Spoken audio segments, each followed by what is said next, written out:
Welcome to Medcan Presents, the webinar series that Medcan presents every Tuesday at 12:30 p.m. Today's webinar is Love in the Time of COVID-19.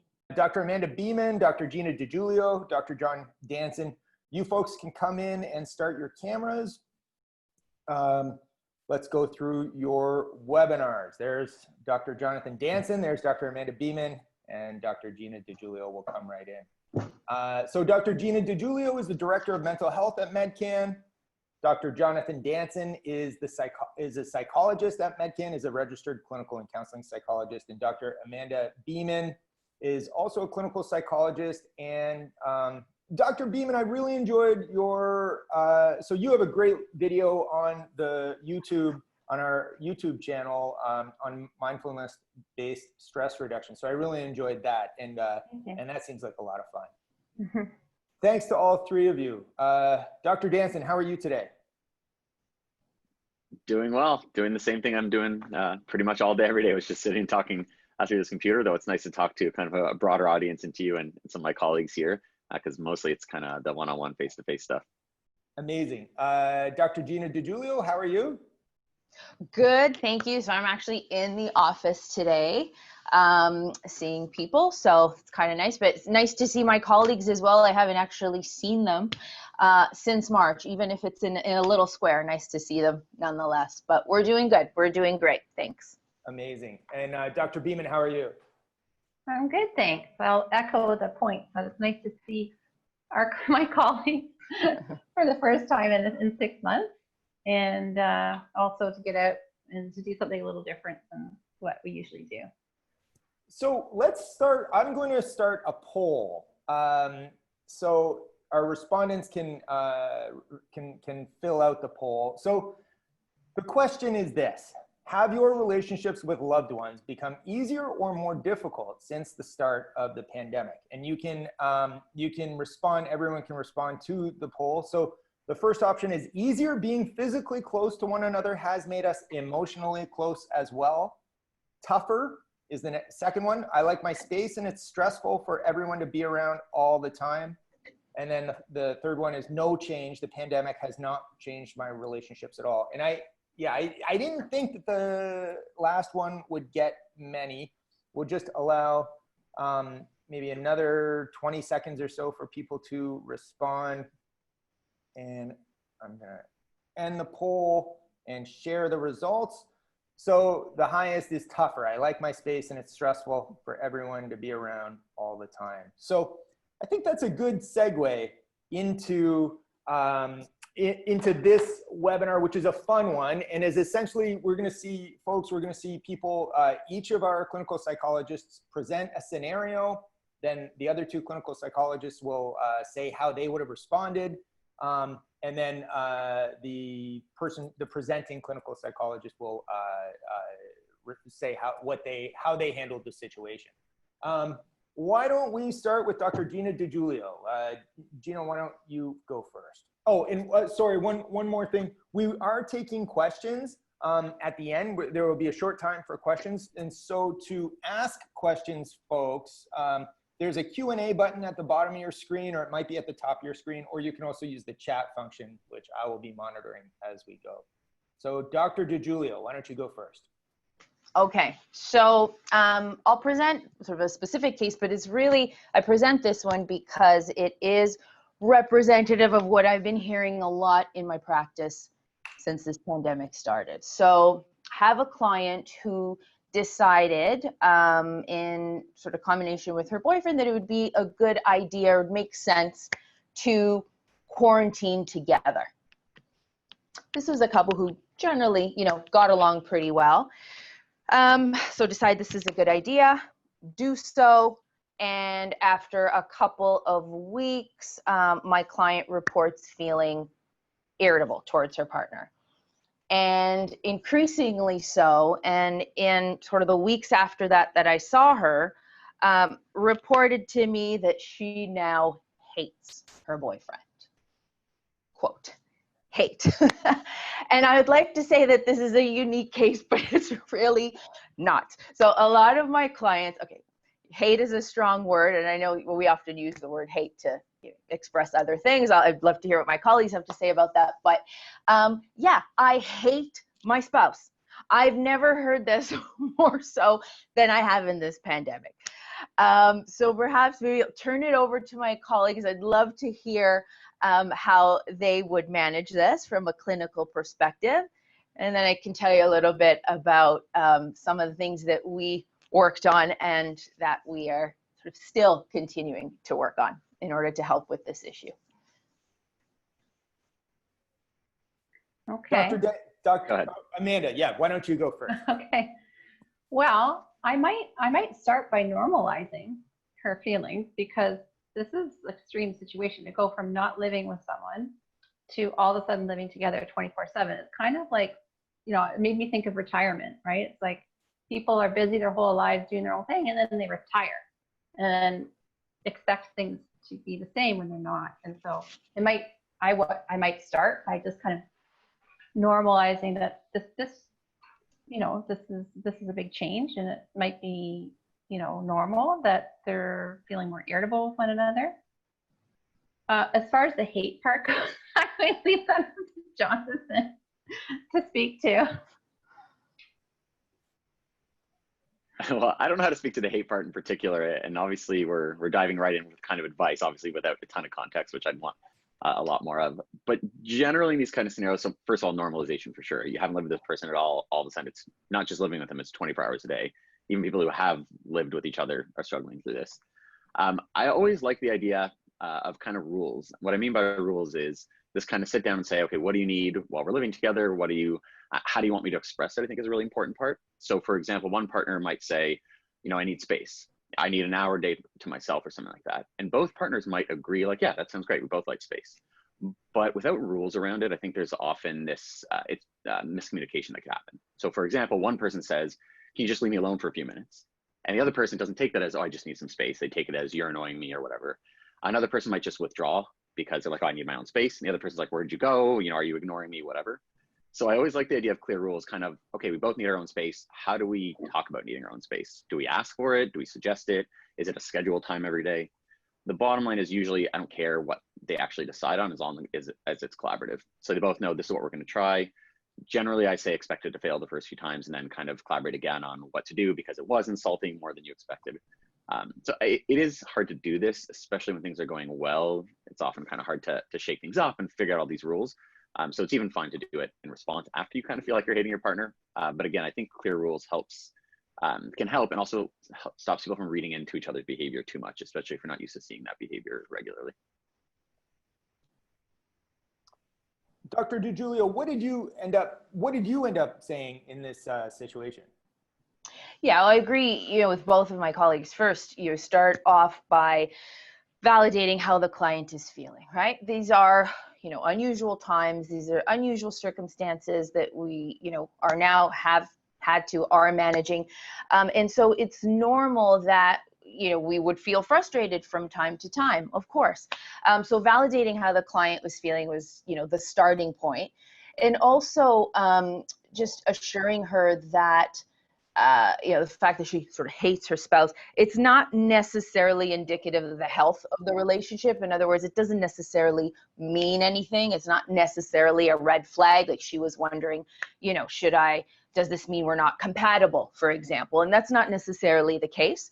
Okay, so validating what the client, how the client was feeling, and again, normalizing and just kind of letting her know that, you know, let's not jump the gun. This does not necessarily mean anything negative about the relationship or about her, you know, that she was having these feelings, that she was feeling sort of guilty from time to time. And, you know, hate is a strong word, right? Hate is very rarely when people say, I hate this person, very rarely do they actually mean hate, right? In the literal sense of the word. But what they usually mean is, you know, that's an expression of frustration, right? Frustration with the other person, or frustration even with, you know, themselves. So we'd have to get to the bottom of, okay, what is this frustration about? And often underlying frustration with spouses is, you know, with that comes can come a general sense of resentment, right? And so with her, and that was in fact the case, had to get to the bottom of, well, what was she resentful about, right? And, you know, a few things came up. Well, one was sort of issues around division of labor in the house, right? They hadn't lived together before, and they hadn't really had to negotiate that before. And she was frustrated that, you know, she felt that her partner wasn't really kind of pulling his weight around the house. Okay, so we had to address that. She was feeling frustrated that he was not kind of validating everything that she felt that she was doing in order to render him comfortable, because they were quarantining at her house. Okay, so there's some kind of resentment around sort of feeling validated. You know, so we had to get to the bottom of what the resentment is about and sort of addressing those things in turn. And often, you know, with resentment, and Dr. Danson kind of spoke to this briefly at the beginning, often with resentment comes also a breakdown in communication, right? And when there's resentment in couples, when there's frustration, it's often because people aren't communicating their needs to one another in, you know, effective ways, or they make this the cardinal mistake I think that people make in relationships. And any client who works with me and is having relationship issues, they've heard this before. And what I say to them is, a common mistake that people make in relationships is they assume that their partner should know what they need, right? And they'll say to me, but like, they should know, but like a 5-year-old would understand this. Like, well, you know, assume nothing, or assume that your partner is a 5-year-old if that's helpful, you know, assume nothing.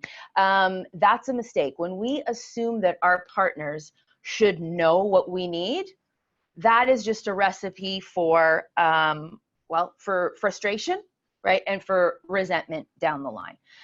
So don't assume that. In other words, so what, you know, and I worked with my client on this, is learning how to communicate one's needs effectively to the other partner is so important, right? So for example, she needed, right, to feel appreciated by him for everything that she felt that she was doing in her home, right, to help him feel more comfortable.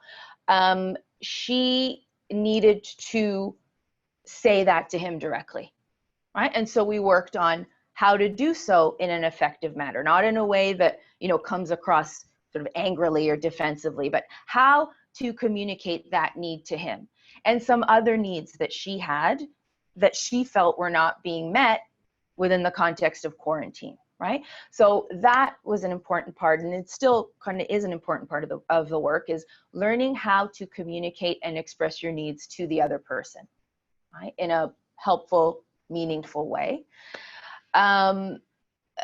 You know, hate, again, strong word, very black and white. So I had her think about what she liked about her partner, as opposed to focusing on what she didn't like, focusing on what she felt that he was actually doing well in terms of quarantining together, right? And reminding herself of those things when she was feeling frustrated with him. Also, you know, thinking about, it's not just, you know, when you feel frustrated with your spouse, it's not just about kind of pointing fingers at them, right? But when we feel frustrated, I think it's also important for us to kind of look in the mirror and kind of look at ourselves as well, rather than just pointing the finger at the other person. And what role are we playing in feeling frustrated, right? What role are we playing in that dynamic is an important question to ask. And so I had her kind of think about, you know, her contribution to the dynamic and whether or not she can make any changes in terms of some of the things that she was doing, right? That is a hard thing. Yeah. Sorry, I don't mean to cut you off. So how long ago did that happen? Like, was this a while back, and then since then, because I kind of want to hear the finish, like the conclusion of this. Did they stay together? Is my $64,000 question. Like, but and I don't know if that violates any anonymity, you know, things or anything. But what ends up happening, or is it too close? Was that too close to? No. So this happened a few weeks after quarantining. So probably like end of March, early April, right? They quarantined together quite quickly when they realized, we probably have to be in lockdown for a while. They are still together, I'm happy to report, and actually doing really, really well because, like I said, at the end of the day, I think it was just a breakdown in communication. She had to learn and also, help him through her own behaviors, how to communicate more effectively as well.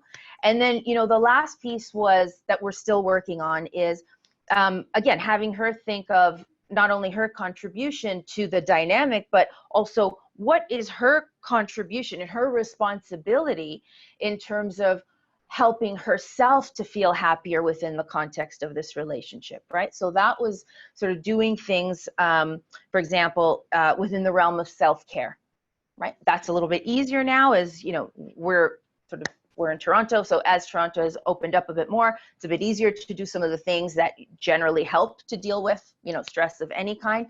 So getting her to do more of those things in terms of self-care, and not asking, but sort of relaying to her partner just how important these things are, such that he would then, leave some time and space for her to be able to do that and those things independently of him. So that's an important piece as well. So figuring out what was missing in terms of some things that she wasn't doing that perhaps were also contributing to her frustration, and helping her to make sure that those things were in place, right? Making those things happening, scheduling those things in, and how to express how important doing those things are still to her partner as well. Yeah, no, I think those are all important considerations. And I'm glad to hear that they are still together. I can understand, gosh, it's so binary, that they didn't live together and then they just lived together. I could see how that would cause problems in any relationship.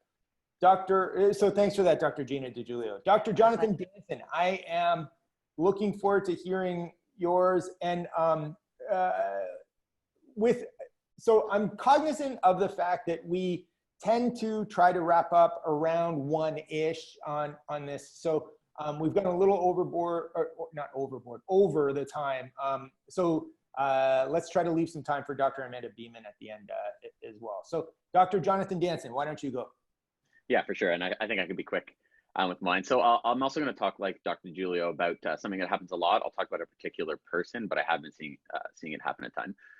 So my client in this case was a guy in his 40s, full-time kind of high power, whatever kind of, corporate kind of job. And in his scenario, he has 3 kids and 3 young kids, and his wife stopped working when the kids were born. So she was at home prior to the kind of pandemic happening.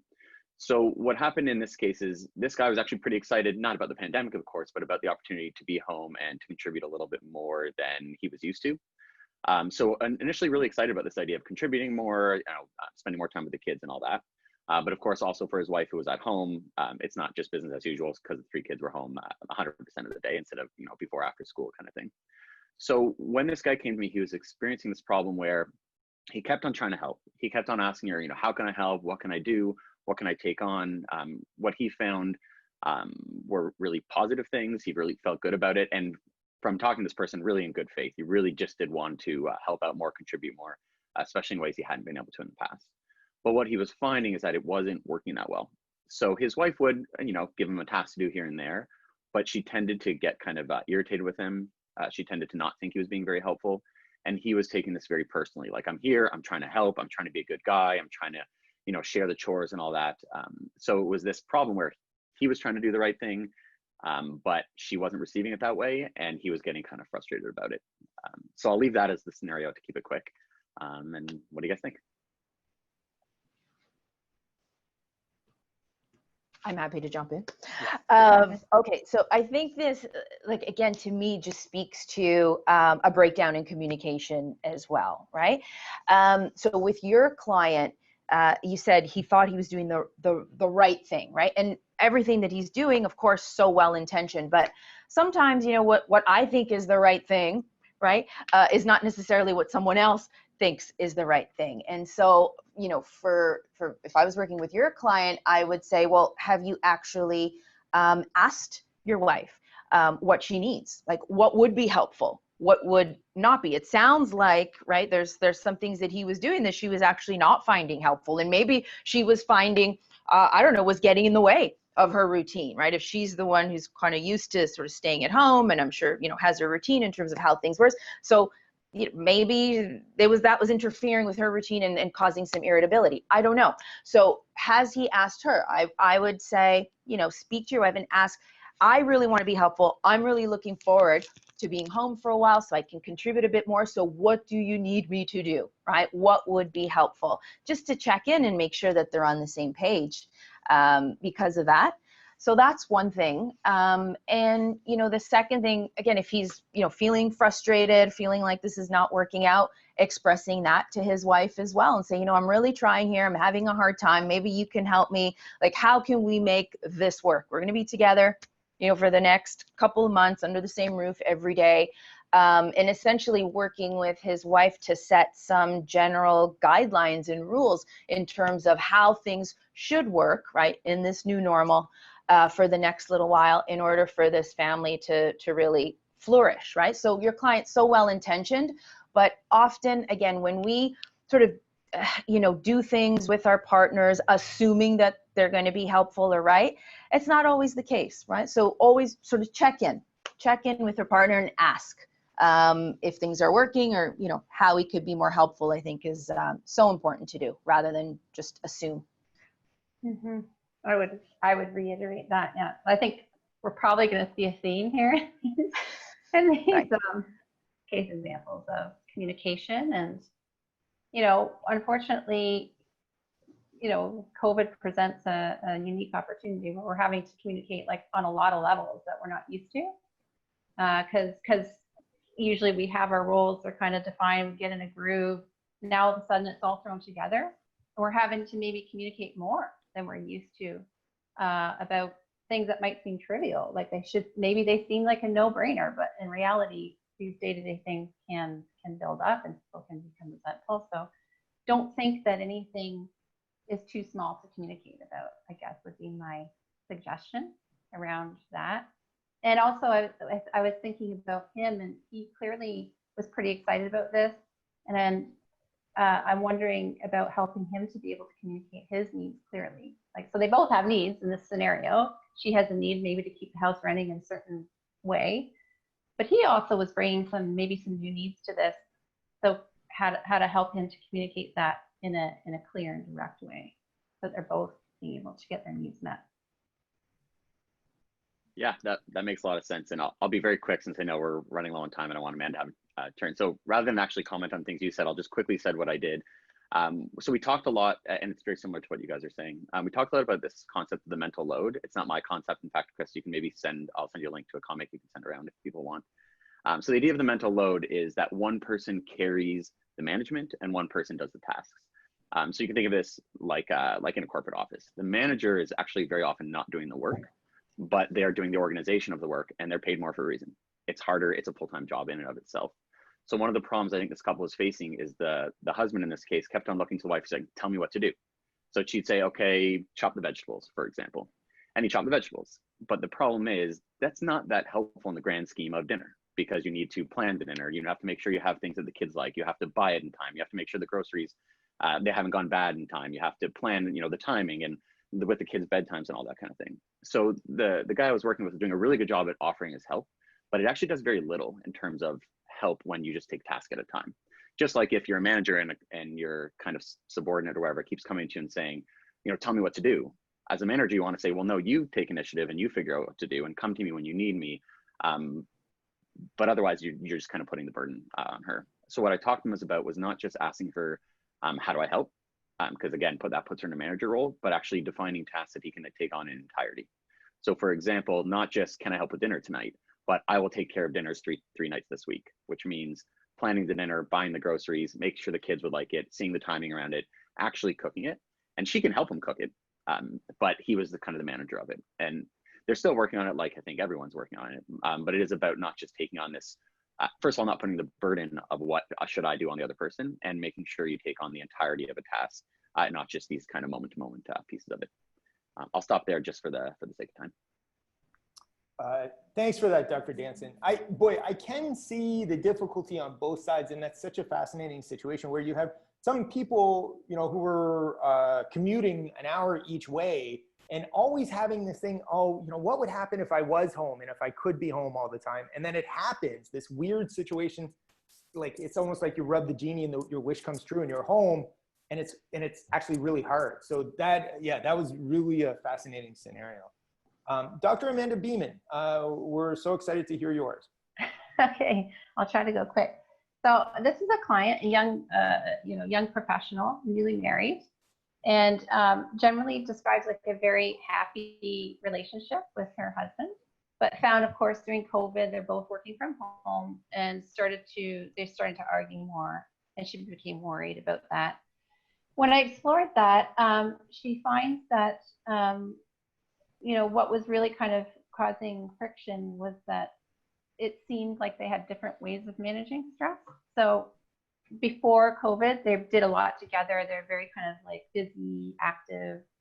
But during COVID, she found that her husband, she'd want to like, okay, let's use this time to like organize the closets and, go on a diet and like get in better shape and this type of thing. Whereas he was kind of starting to spend more time relaxing, like, oh, I never get time to relax. I'm gonna watch movies that I've been meaning to watch. I'm gonna, have long dinners or whatever.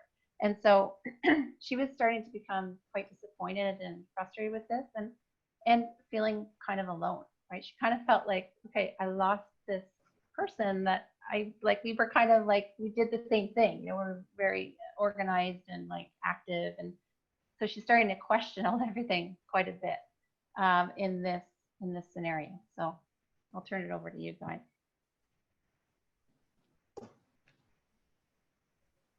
Dr. Gina Giulio, why don't you go first? Want me to take it? Okay. Yeah, again, I think there is a theme here in these examples of, people feeling frustrated with their spouses. They just really speak to me to just how important it is, right, to communicate. I agree with Dr. Beaman, err on the side of over communicating during this pandemic. I don't think there's such a thing, but, err on that, because when, people aren't communicating their needs, and assuming that their partner, again, should either know them or at least be on board with them, that leads to frustration, and frustration leads to resentment over time, which can be toxic. So, in this case, what I would say is, I think this couple needs to sit down and just talk about, okay, what are some sort of couple goals, right? What are some things now that we, should continue to do together, can do together in the midst of this pandemic? But it sounds like this couple just individually have very different ways of managing stress, and have some of their own kind of things that they want to work on, during this pandemic and achieve. And so communicating what those things are to one another, I think, would be really important as well. And ensuring that, each partner, again, allows for some time and space for the other to work on whatever they want to work on in order to manage this pandemic. So yeah, that's kind of how I would approach it. So communication, setting some couple goals, setting some individual goals, and then communicating them to the other partner. Yeah, and so I think that covers the most important parts. Like Gina or Dr. Giulio said, the communication piece is really important. I would probably, in this case, and maybe you did ask I think it was the male in this case, whether he's feeling demotivated and kind of not interested in doing those things he normally likes to do, or whether he just is really excited about the movies and that kind of thing. If he's really excited about the movies, then I agree. I think just communication, what time we're going to spend together apart, and all that. If it's more that it's just kind of that lack of motivation, I think I want to address that motivation. I think when we're working and we're going through our normal routines, we have our habits that build up. And those habits have their particular cues and all that. And when those habits go away, people tend to kind of be a little listless and demotivated. So there might be some room for treating that if that was your client, and then seeing if that improves it. But again, if he's just excited about it, then I agree, communication and figuring out how you split time independently and together. And in fact, Dr. Jonathan Danson, you you have a great podcast about that sort of demotivating phenomenon, analysis paralysis that you did on Eat, Move, Think, the Medcan podcast, which I think is really interesting. Dr. Beaman, how did you resolve this situation? So the first, I mean, I kind of probably used a lot of what Gina talked about, and as far as what Dr. Danson said, it was the woman in the relationship, so I didn't have access to the man. It did sound though that he was really just excited about being able to spend this time doing stuff he wanted to do. So I first started with talking just about stress and how stress affects people differently. Like, I don't think she made the connection that it was stress, like a way of relieving stress. And so we talked about just, you know, during a time like this, you might see reactions that you're not really expecting or that seem different from what you're used to in your partner. And, you know, so that part is kind of like normal in a sense. And also the communication piece. So if this is bothering you, if you're feeling lonely, if you're feeling disappointed, then this would be important to share with your partner. And because maybe he has no idea. You know, he thinks this is great. You're off doing your thing. He gets time to do his thing. Great. But obviously she wasn't feeling that way. And so we did work on her bringing this. I think there was, you know, a difficulty with her. It's a newer relationship. I think she was panicking. You know, she kind of, this happened. They were used to being one way. And then all of a sudden it kind of, she felt it all of a sudden kind of changed. And she started to panic that well, maybe, what am I in for here? Like, is this going to be what happens in retirement? Like, her mind started to go to the future. And so we worked on that a little bit. And once they spoke, then they did end up setting some time aside to do some of those active kind of things that they would normally do. But then she became more comfortable with just letting him do his own thing and her doing her own thing. And so it did end up resolving. That's fantastic. That it is, and we do have a comment from a webinar attendee about, as you mentioned, Dr. Beaman, that this is something that happens during retirement or perhaps a sabbatical. Right. So it really made me think of retirement because really it's kind of throwing two people together after they had completely separate daytime lives, right? And so there's a lot of communication that needs to happen. Right. I mean, the difference with retirement is you have some time to plan for it, right? Exactly. Hopefully, which is what, you know, I talk to my clients about, is like prepare, you know, the lead up to retirement. That should be at least a year in preparation, right? For this reason, because you don't want to be figuring out how to live together, you know, if you retire on, you know, July 1st, you don't want to figure that out on July 2nd. Like, that shouldn't happen. You want to sort of build up for that. Where, you know, with this pandemic, we haven't had a chance, right, to prepare for this, or there was no lead up. But I know with us, like, I was in the office, you know, on a Thursday, and then that's it, sort of home on Monday, and didn't come back for months. So we didn't have the time to, you know, really think about or negotiate what it would mean, you know, to live with our families full time. And so, you know, people are having to negotiate that as they go along. And so it's understandable that we're going to see some frustration, irritability, anxiety, you know, stress.